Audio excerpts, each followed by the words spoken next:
faringoesofágico superior, se utiliza una concentración, una papilla varitada, que puede tener diferentes consistencias, y lo que se quiere estudiar es trastornos de la deglución, y dependiendo entonces el objetivo del estudio va a ser la concentración que va a tener ese sulfato de bario. Para el esófago gastroduodeno, el sulfato de bario que se utiliza es de alta densidad, con una relación peso-volumen, como dice allí, de 250%. Relación peso-volumen. Eso en la actualidad ya vienen preparados, es decir, frasquitos que uno ya dice, ya sabe en cuánto lo tiene que diluir. Lo que se da para el esófago gastroduodeno en volumen es un vaso de 200 mililitros, más o menos, que le damos a tomar al paciente, que es la suspensión que se prepara. Ese es el contraste positivo. Y el contraste negativo que utilizamos es el aire en forma de sales efervescentes, el clásico uvasal. Por eso cuando ustedes van a hacer esófago gastroduodeno tienen que tener siempre disponibles unas sales efervescentes, que es el uvasal. Tienen algunos tips la preparación. El sulfato de bario tiene que estar bien diluido, eliminar todas las burbujas, lo mismo que el uvasal. El uvasal hay que revolverlo bien para que no queden burbujas antes de dárselo al paciente.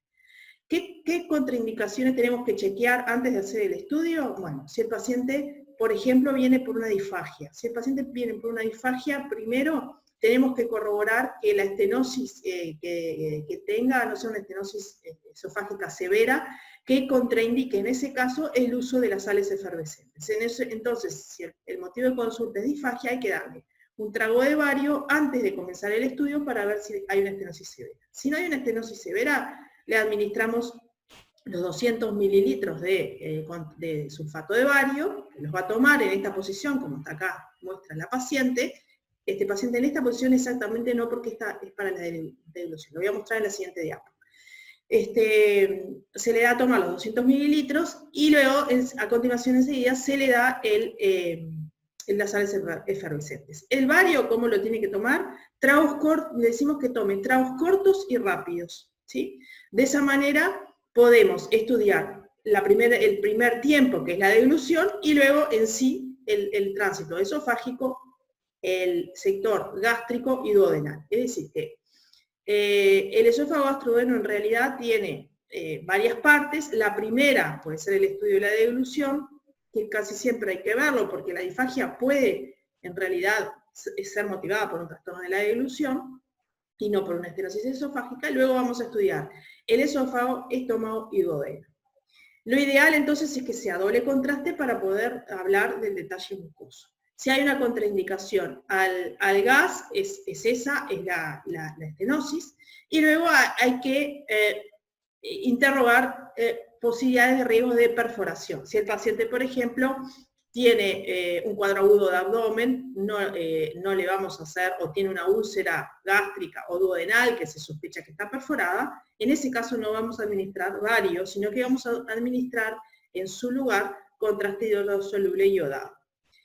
¿Qué pasa cuando administramos sulfato de bario y hay un pasaje hacia el peritoneo, que es lo más grave? Se forma una peritonitis plástica adherencial, el bario se pegotea a la cavidad abdominal y eso genera granuloma de cuerpo extraño y es una situación bastante complicada para el cirujano. Por lo tanto, vamos a interrogar esas posibilidades.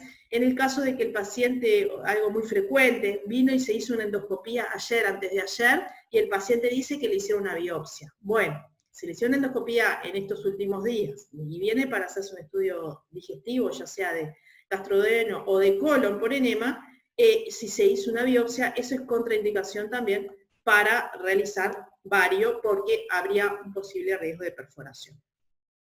Entonces, en esos casos usamos contraste hidrosoluble iodado, que es el mismo que usamos para la tomografía, diluido no al 1%, como lo hacemos en tomografía, sino diluido mitad medio de contraste y mitad suero fisiológico. ¿Por qué es eso? Porque necesitamos una buena concentración y densidad radiológica para lograr el contraste que nosotros queremos. Si usamos la dilución que usamos en tomografía, no nos va a servir cuando hacemos contraste oral positivo, ¿sí? Así que lo diluimos a la mitad, 50% de contraste hidrosoluble y 50% de suero fisiológico. De esa manera obtenemos la densidad y el contraste deseados. En ese caso, no es posible administrar efervescente, porque no tiene ningún sentido. ¿Por qué es eso? Porque el contraste hidrosoluble iodado no se pega a la pared y no se adhiere a la pared como se adhiere el sulfato de bario. Por lo tanto, si hacemos un estudio con contraste hidrosoluble iodado, nunca va a ser un doble contraste, porque no tiene los mismos efectos que tiene el sulfato de bario. Se utiliza muchas veces en posoperatorios, por ejemplo en posoperatorios de bypass gástrico, que a veces se quiere ver si hay una fuga de medio contraste, es muy útil para la valoración también de trayectos fistulosos. En esos casos se usa el contraste hidrosoluble iodado. En el resto, entonces, usamos sulfato de bario y gas en forma de sales efervescentes. Interrogamos esas contraindicaciones que dijimos, y si hubiera, en el caso del esófago, si hubiera un riesgo de pasaje de bario hacia la vía aérea, si el paciente tiene aspiración hacia la vía aérea, no hay problema. Si el bario pasa a la vía aérea, no hay problema, porque eso se va a eliminar y no produce, el bario es inerte a nivel bronquial y se va a eliminar. Recuérdense que las broncografías antes se hacían con sulfato de bario. ¿Qué pasa si el paciente tiene riesgo de aspiración y estamos usando contraste hidrosoluble iodado? Ahí sí, está descrito que puede, por la hiperosmolaridad del contraste, haber por cuestiones osmóticas, un pasaje, un edema alveolar, y eso podría producir edema agudo de pulmón. Entonces, bueno, tener en cuenta esas posibilidades de pasaje a la vía aérea, o si se sospecha que el paciente, por ejemplo, tiene un cáncer de esófago y está fistulizado a la vía aérea, que puede suceder. Entonces, en esos casos, si hay pasaje a la vía, se sospecha pasaje a la vía aérea, tratamos de usar bario. Y si se sospecha perforación hacia el mediastino, que también es raro, este tipo de estudios no los vamos a hacer. En ese caso, si se sospecha perforación hacia el mediastino, también volvemos a usar hidrosoluble iodado. ¿Sí? Esas son las cosas más o menos que hay que preguntar antes de hacer el estudio. Después, la preparación que el paciente tiene que tener, bueno, tiene que tener 8 horas de ayuno, no debe fumar, ni debe estar mascando chicle. ¿Eso por qué? Porque el estómago tiene que estar seco y vacío, sin restos de alimentos, por eso el ayuno, y el fumar y mascar chicle aumenta la salivación. Entonces, en esos casos, es por eso que se contraindica esas dos cosas. Lo otro es, que les iba a decir, esperen que estoy terminando de admitir, ahí está. Lo otro que les iba a decir es que dentro de la premedicación, eso les iba a decir, la premedicación. En el enema como en el gastroduodeno se pueden utilizar antiespasmódicos, que es la buscapina, que tenemos que chequear las contraindicaciones para la administración de buscapina. El glaucoma, que es una contraindicación absoluta. El glaucoma, el de ángulo estrecho, esa es una contraindicación absoluta. Y después hay algunas contraindicaciones, bueno, también alergia conocida a la buscapina. Y después hay algunas contraindicaciones más relativas como el prostatismo, porque pueden provocar retención aguda de orina o generar arritmias. ¿Para qué administramos la buscapina? ¿Para qué la administramos? Una de las cosas es que permite relajar el esfínter esofágico y hace el estudio, perdón, hay interferencia. Hace que el estudio sea mejor tolerado, sobre todo también en el colon por enema, evita las contracciones, los espasmos del colon. Otra de las cosas que disminuye la secreción gástrica, entonces hace que la mucosa esté más seca. Y entonces, ¿por qué el objetivo de que la mucosa esté limpia y seca? Es para que el bario adhiera bien a la superficie de mucosa y que se pueda lograr ese doble contraste y ese detalle mucoso. Así que si podemos, y no hay contraindicaciones, en los estudios mejor si administramos estos antiespasmódicos, sobre todo en el colon por enema, más que en el esófago. Lo que podemos tener es que haya mayor cantidad de episodios de reflujo gastroesofágico. Eso puede suceder. Pero no tiene que ver Alguien con tiene nada. el micrófono abierto Esperen un poquitito que voy a ver.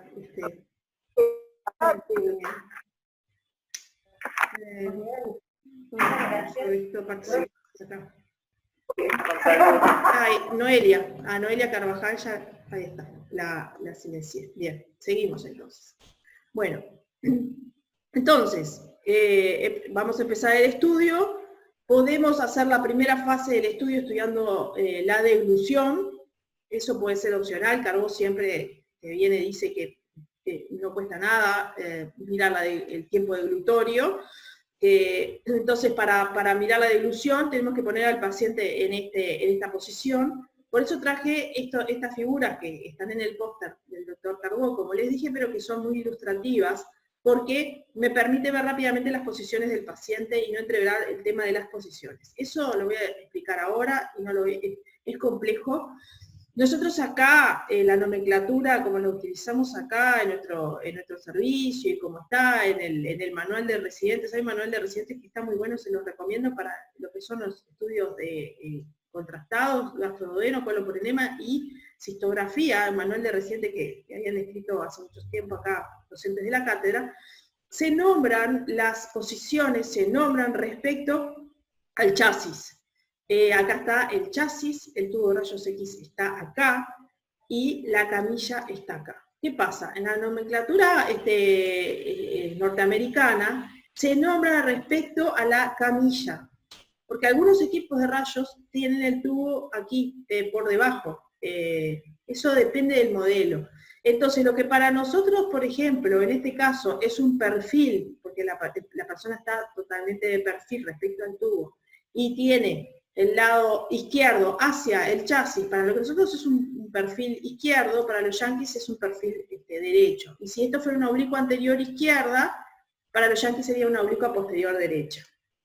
Entonces, tomen en cuenta las posiciones respecto al chasis, ¿sí? Y van a ver las figuras y los nombres de las posiciones. Entonces, para ver la dilución, ponemos el paciente mirando hacia nosotros, pero perfectamente podría estar de espalda. Lo que pasa que es mucho mejor si nosotros lo estamos mirando porque le podemos ir explicando desde la sala del telecomandado y a través del vidrio plomado podemos irle explicando y viendo de la cara. Si lo tenemos de espalda es más difícil saber bien qué está haciendo. Entonces, perfil izquierdo, mirando hacia nosotros, o donde esté la sala, toma el vaso con esos 200 mililitros que les dije, el sulfato de bario preparado, y comienza la dilución. Entonces lo tenemos así, en el perfil izquierdo, la posición de la mesa como está acá es vertical, y se le hace un trago de bario para, en realidad no es doble contraste, es para ver la dilución. Acá no hablamos de doble contraste todavía.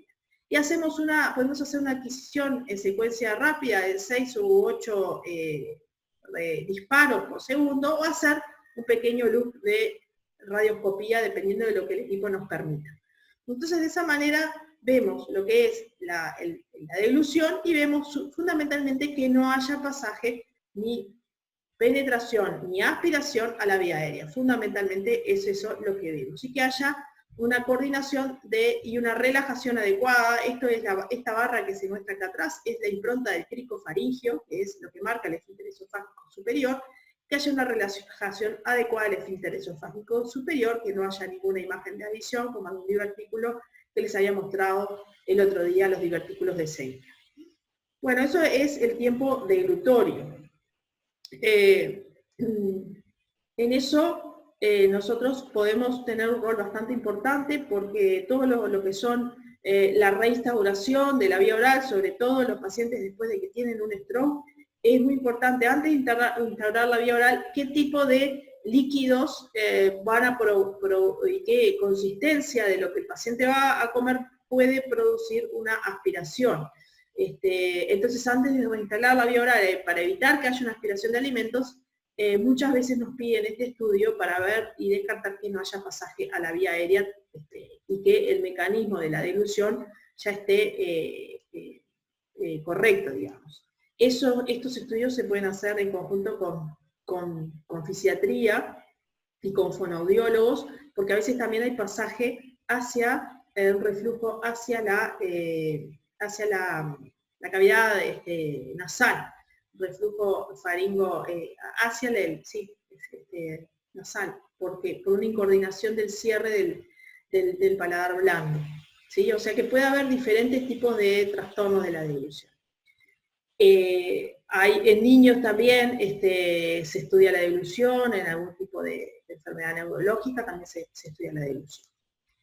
Bueno, después que vimos ese tiempo deglutorio ya, y vimos que no hay una estenosis severa y que el paciente puede recibir efervescente, le damos el efervescente en forma de gases, y si en el caso hubiera estenosis, vamos a hacer contraste simple únicamente.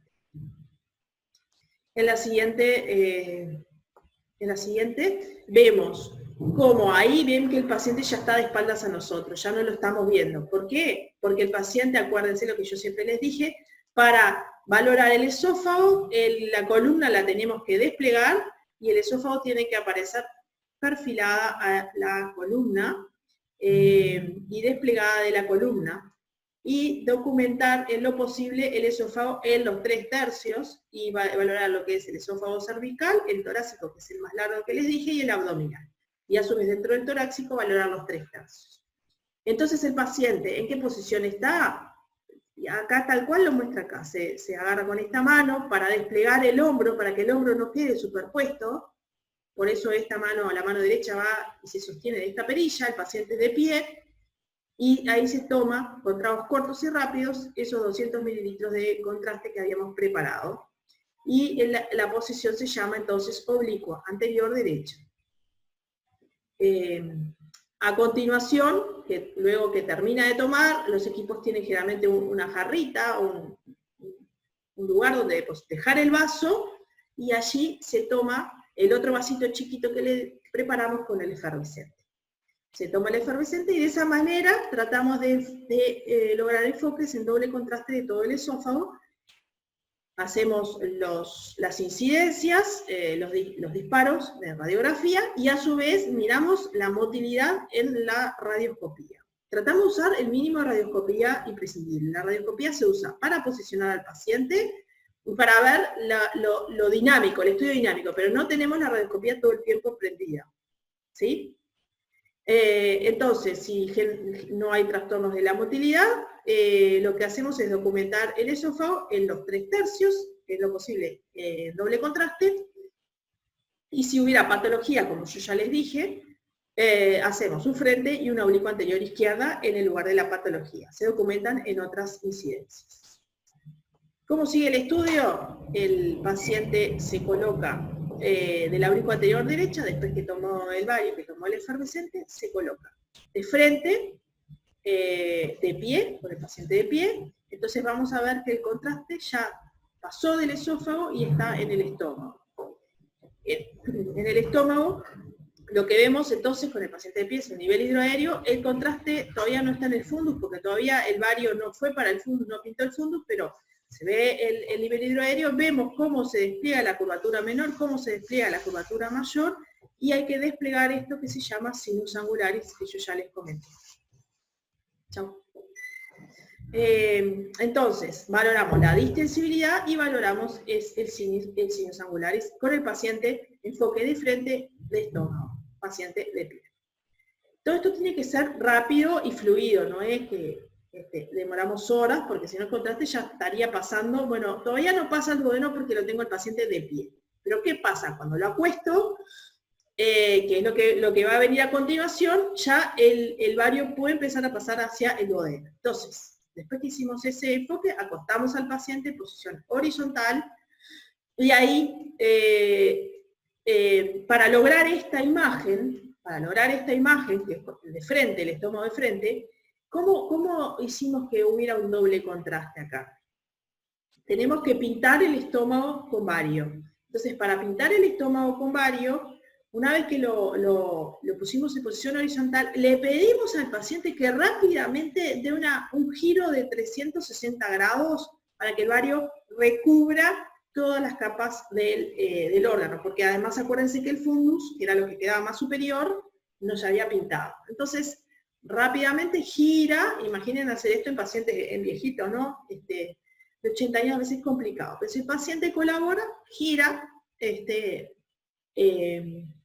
y si no, nosotros entramos a la sala, lo ayudamos, no hacemos radioscopía mientras hacemos eso y luego volvemos a la sala del telecomandado.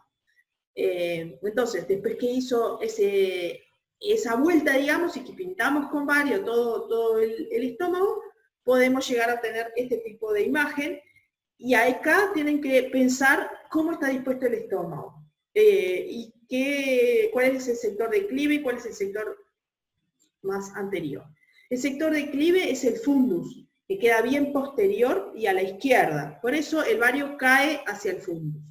El cuerpo y el antro son más anteriores, por eso queda en doble contraste, porque el aire sube para ese sector. Y parte del duodeno, déjame un poquitito que me está llamando el profesor, después le mando un mensajito. Parte del duodeno, aguánteme un segundito que le voy a mandar un mensaje que ya lo llamo. Tienen que ir pensando eso, cómo es la disposición del estómago y de las diferentes regiones.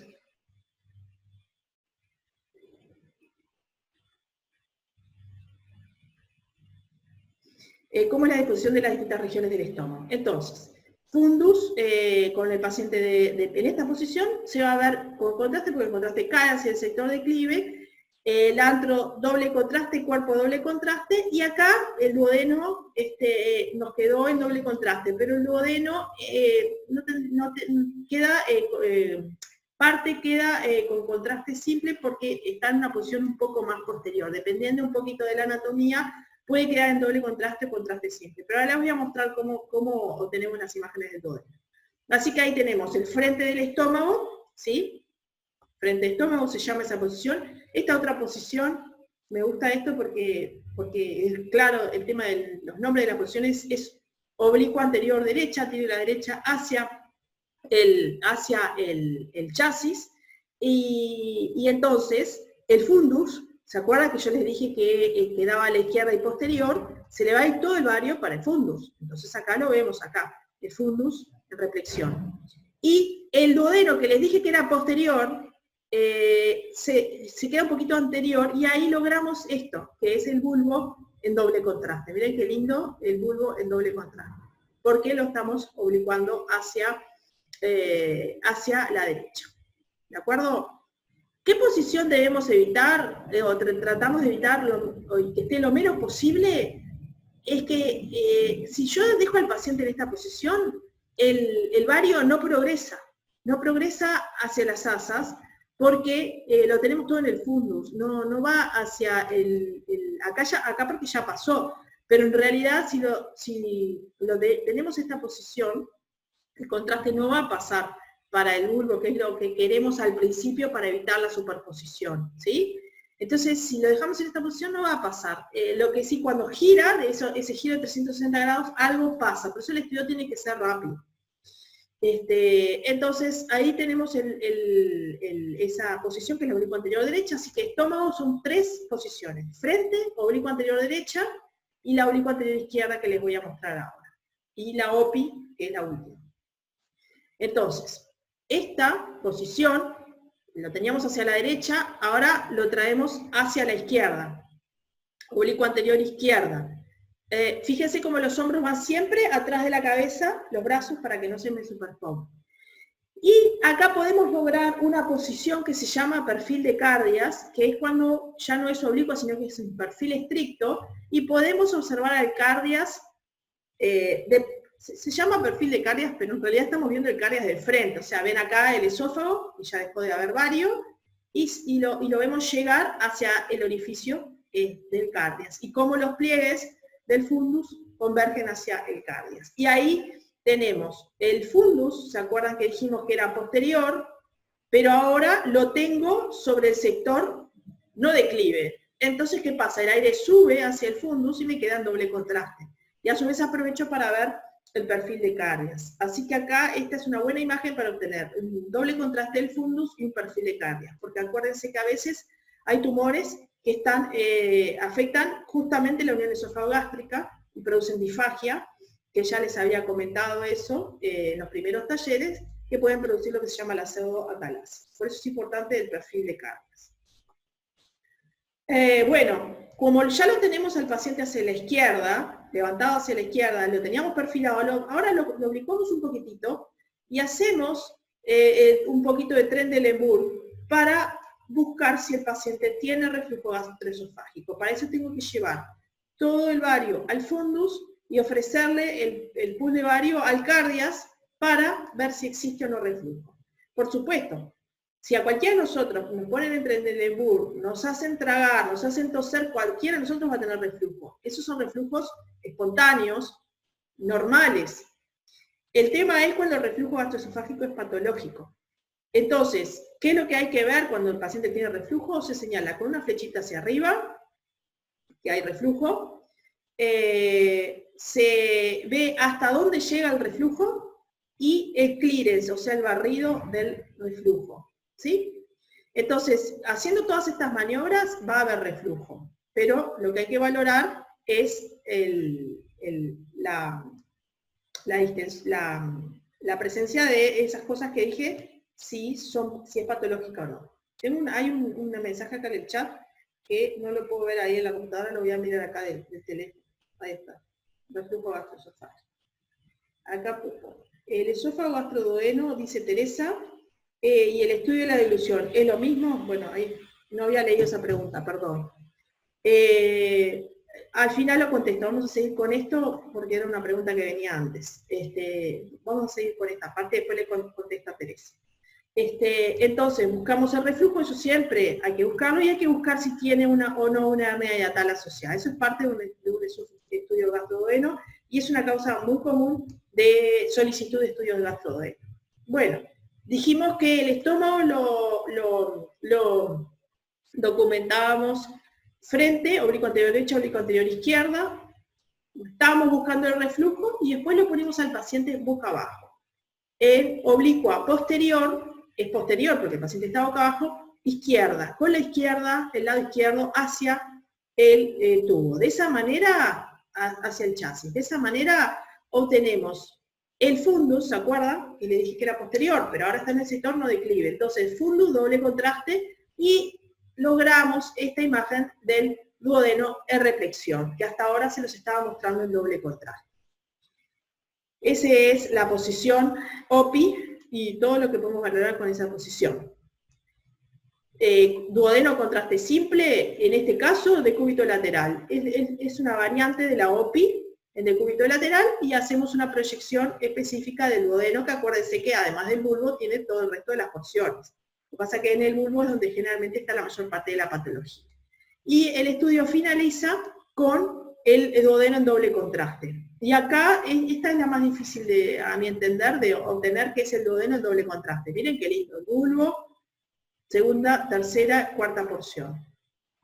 Como les dije, patrones de normalidad, eso no lo voy a repetir. Entonces, para ver esto, oblicuo anterior derecha. Entonces hay que llevar el aire al duodeno. Pero ¿qué pasa? A veces puede pasar que el duodeno no está bien distendido, y algunos trucos son poner al paciente de vuelta en una posición vertical para que el aire suba al bulbo, rellenar con aire el bulbo y hacer una oblicua anterior derecha. O hacer con maniobras de compresión. Siempre en todos estos tipos de estudios tenemos la posibilidad de hacer maniobras de compresión para distender asas, para desplegar, para ver zonas patológicas, hay balones de compresión específicos. Bueno, por último, al final, y ahí volvemos al esófago, como el estudio tiene que ser rápido, no podemos estar mucho tiempo con el esófago. Entonces, si quedan dudas de motilidad del esófago, y queremos estudiar eso, podemos acostar al paciente nuevamente, después que terminamos todo el estudio, y darle que trague bario a través de una pajita, en un vaso con un sorbito acostado, y ahí voy a ver cómo el bario, cómo son las ondas peristálticas, como dijimos la otra vez, y ver si el barrido del bario es rápido o no. Eso lo podemos hacer al final. Y ahora, contestando la pregunta de Teresa, no, el gastroduodeno no es lo mismo que la deglución, que el estudio de la deglución. Lo que pasa que, lo que siempre, como el paciente para un gastroduodeno a veces viene por estudio de disfagia, a veces la disfagia está dada por algún trastorno de la deglución. Entonces no cuesta nada hacer ese primer tiempo que yo les dije, con la misma consistencia, no le van a dar una papilla ni nada, pero le pueden hacer ese primer estudio para ver que no haya por lo menos aspiración o penetración hacia la vía aérea, y pueden dejar grabado un loop de fluoroscopía de lo que es la deglución y lo estudian después al final.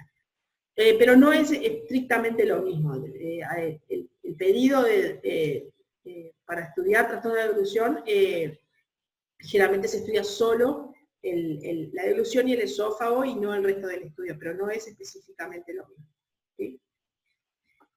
Bueno, no sé, capaz que fui medio rápido, preparé algunas diapos para el estudio de colon, pero antes de pasar quiero saber si hay alguna pregunta de esta primera parte de lo que es el estudio contrastado del esófago gastroduodeno. Creo que las imágenes están buenas, ver las posiciones y ver el correlato con la radiografía, y el tema de la nomenclatura es importante.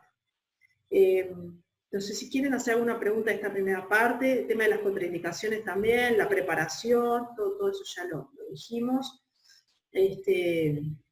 Creo que si no hay dudas, sí, Vanessa tiene una pregunta. Vanessa Sánchez. Si quieres abrir el micrófono, Vanessa.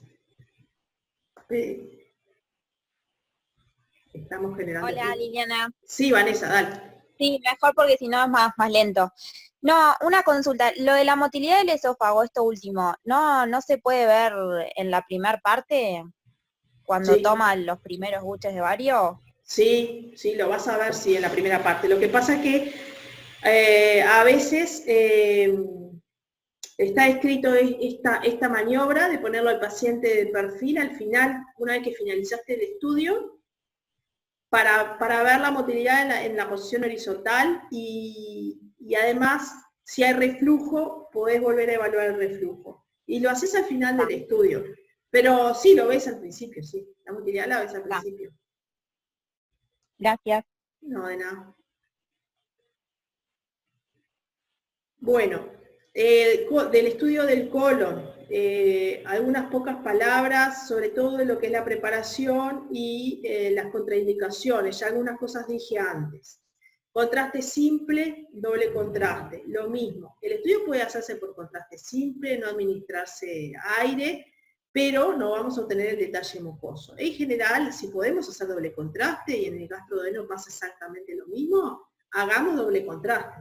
A veces hay boletos que dicen esófago gastroduodeno contraste simple. Bueno, o con el problema contraste simple. Si el paciente tolera el gas y no hay contraindicaciones, hagamos un doble contraste.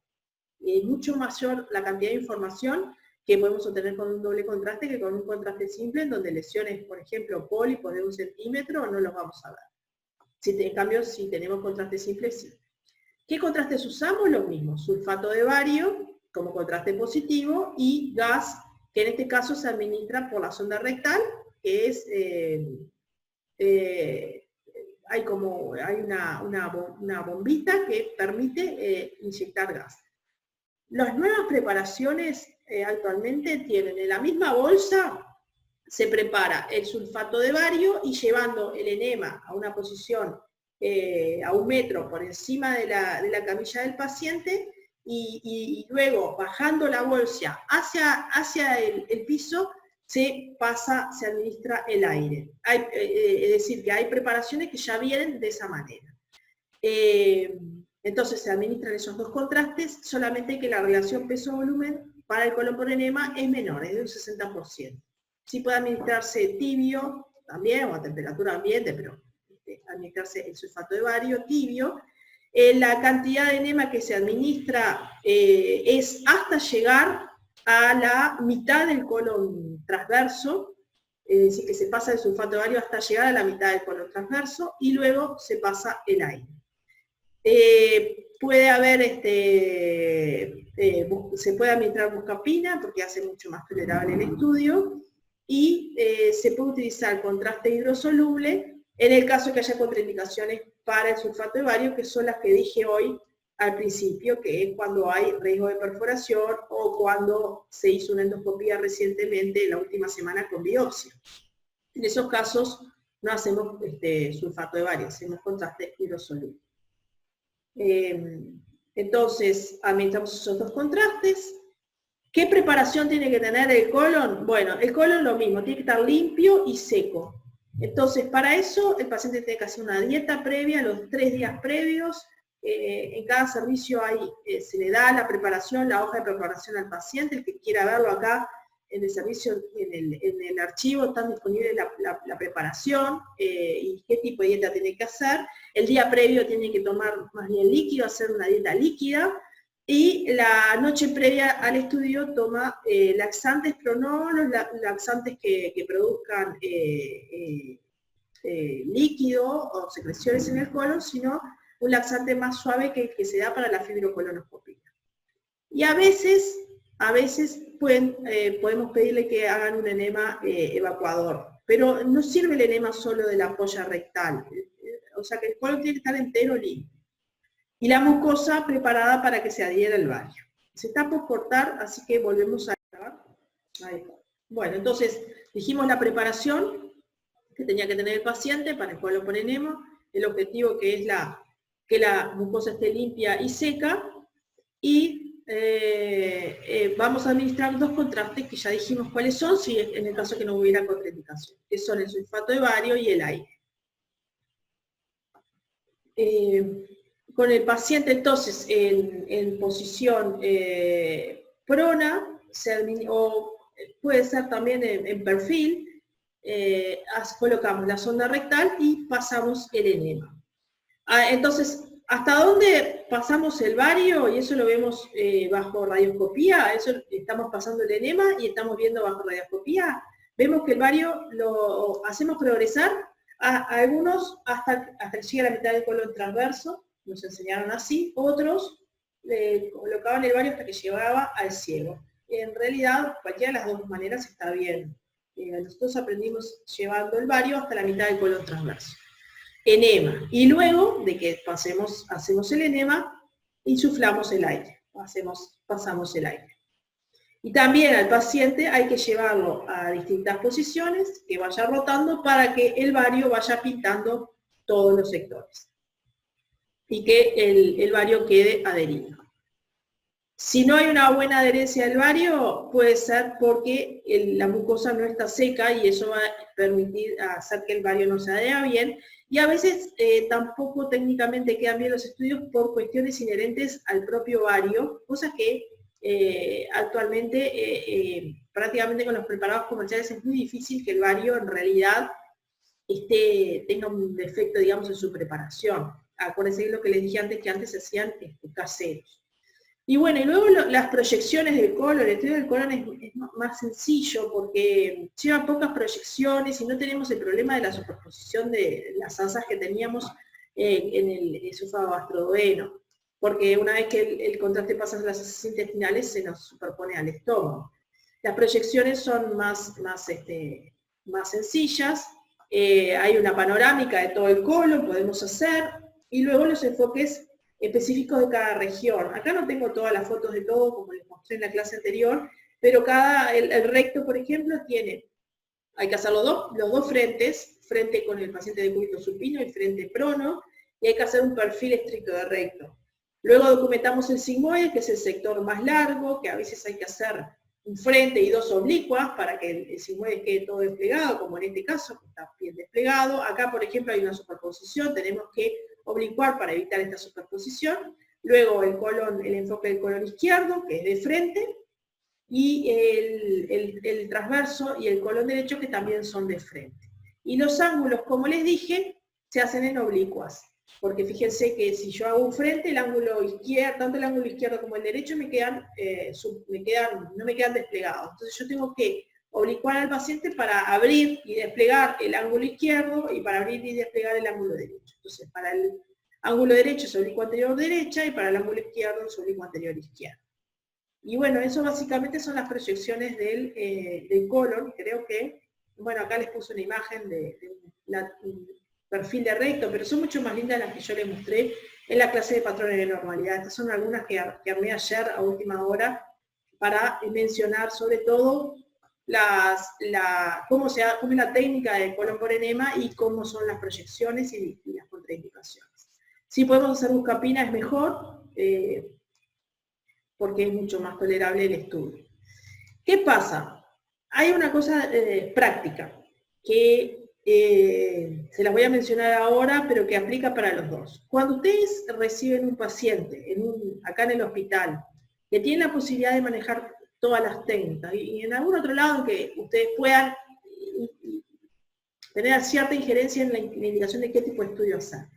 Ojo con estos pacientes cuando se le pide toda la batería de estudios juntos, o sea, se le pide el esófago gastroduodeno, la tomografía de tórax abdomen pelvis, no sé, la resonancia, la ecografía.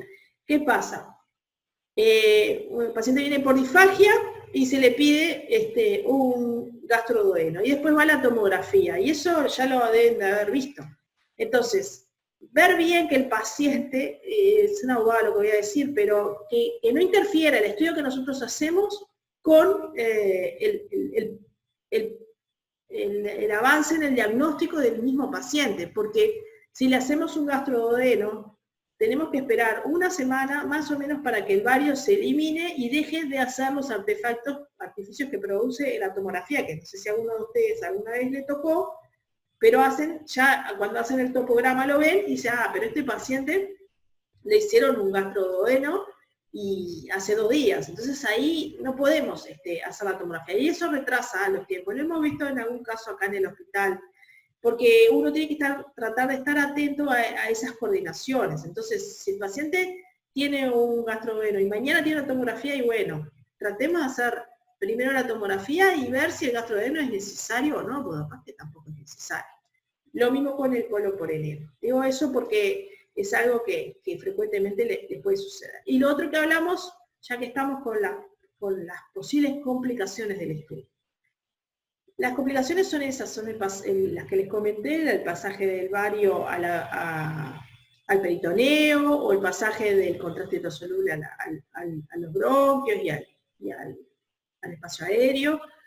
Y el otro día en el taller mencionamos una que puede suceder, que es en el colon, que es cuando el paciente tiene una estenosis, tiene cuadro suboclusivo y el bario puede terminar de hacer un cuadro oclusivo. Por eso, ¿qué le decimos al paciente después que termine el estudio? Que tome abundantes líquidos, ¿sí? Tanto en el gastroduodeno como el colon por enema, que tome abundantes líquidos para eliminar rápidamente el bario. Creo que no me estoy olvidando de nada de lo que es la preparación, lo que le tenemos que explicar al paciente, el rol complementario que tiene con la endoscopía. Bueno, aprovecho para pasarles el aviso que los chicos, sobre todo los de cuarto, estamos viendo radiografías simples de abdomen y de aparato urinario. Han visto alguna litiasis coraliforme, ayer estuvimos informando algunos cuadro agudo de abdomen, vimos una oclusión. Son estudios viejos que han ido quedando allí, pero que hay que informarlos y que, bueno, de todo eso igual aprendemos. Así que, bueno, hoy, los días que tenemos la consola de lunes, miércoles y jueves. Lunes y miércoles estuvimos viendo casos. Hoy tuve que empezar el taller un poquito más tarde. Y no sé si me da tiempo ahora de ver algún caso más de radiografía simple, pero bueno, los invito a terminar de ver esas radiografías que van quedando, ya que no tenemos el equipo, y ya sé que están encaminados con el Ateneo. El lunes también más o menos distribuí las tareas. Ayer estuve apartando casos de además de preparar la clase, ayer de noche estuve separando algunos casos de Crohn, radiología simple, que a algunos se los mostré en el taller, los tengo separados, así que mañana o hoy, el que quiera, que son las chicas de primero, si quieren, les doy los casos que separé. Y bueno, invité al doctor Carbó, que todavía no me ha contestado, a ver si se puede unir por Zoom al Ateneo nuestro. Así que bueno, no sé si quieren hacer alguna pregunta. Si no, damos por finalizado, ya son las 11, hoy quedó en la mitad de la mañana la clase esta. No es la idea, pero bueno. Bien. Bueno, muchas gracias, Mauricio, Vanessa. Ecografía, ¿quién está en ecografía? Ecografía, ¿quién es? Madelón, bueno, una pregunta. Cuando el paciente, acá, perdón, cuando el paciente se mueve 360, ¿es antes de empezar el estudio? Ecografía de Pasteur, Joaquín López, bárbaro, Matías Sarmiento. Teresa, en el gastroduodeno, cuando vos está paciente de pie, lo acostás, cuando ya lo vas acostando y estás llegando a la posición horizontal, ya le vas diciendo que dé rápidamente una vuelta de 360 grados y si podés lo dejás en oblicuo anterior derecha, que es la que te dije que evita que pase al duodeno. Y ahí ya el bario te pintó todo el gastroduodeno. Y en el colon, en realidad, cuando le pasaste el aire, terminaste de pasarle el enema, terminaste de pasarle el aire, retirás la sonda para que sea más fácil y tolerable el estudio, y ahí le pedís que gire 360 grados. ¿Qué pasa? Los viejitos a veces no toleran el enema o no retienen el enema, ese es un problema. Pero en general se hace bien, se puede hacer bien el estudio también en el colon, por ejemplo. Bueno, entonces, muy bien. Si no hay más preguntas, no me contestó el número. ¿Quién será el número? No sabemos. No sé si está escuchando o no está escuchando. Bueno, muy bien. A ver, ahí me contestó. Mauricio Carrasco. Bueno, bárbaro. Chao. Que pasen bien. Vayan a trabajar. Chao, chao.